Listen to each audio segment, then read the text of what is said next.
Dubai kunafa chocolate చేయడం అయితే ready అయిపోయానండి. చేయడం కొద్దిగా లేట్ అయినా చేయడం మాత్రం పక్కా అండి. ఎందుకంటే మనం మైండ్లో ఫిక్స్ అయిపోతాం కదా, బాగా వైరల్ అయింది ఏదైనా మనకు చేయాలనిపిస్తుంది కదా. నేను కూడా అలాగేనండి.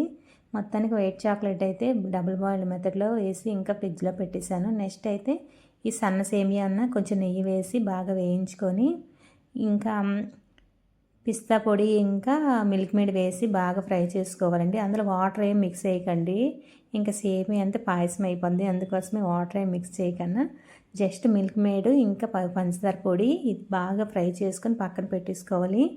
ఇంకా నెక్స్ట్ చాక్లెట్ని అయితే డబుల్ బాయిల్ మెథడ్లో చాక్లెట్ని అయితే ఇగోండి ఈ విధంగా ఇచ్చేసుకోవాలి, మెల్ట్ చేసుకోవాలి.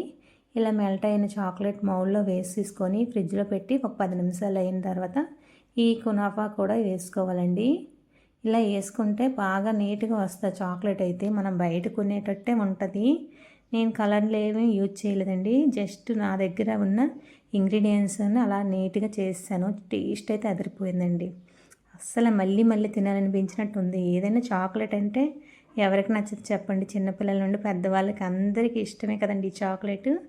మొత్తానికి అయితే నేను చేస్తానండి. ఇదిగోండి ఇలా చాక్లెట్ అయితే నీట్గా స్ప్రెడ్ చేసుకోవాలి, మౌల్డ్ అంతా నీట్గా పెట్టేసుకొని నెక్స్ట్ ఇది మా ఫ్రిడ్జ్లో పెట్టేసుకోవాలండి. కరెక్ట్గా 1 గంట పెట్టాను. ఈలోగా మా పిల్లల స్కూల్ నుండి వచ్చిన టైం అయింది. ఇంకా నాకైతే గాబర పెట్టేస్తారండి తీసేద్దామని చెప్పేసి. ఇంకా మొత్తానికైతే చాక్లెట్ బయట తీసాము.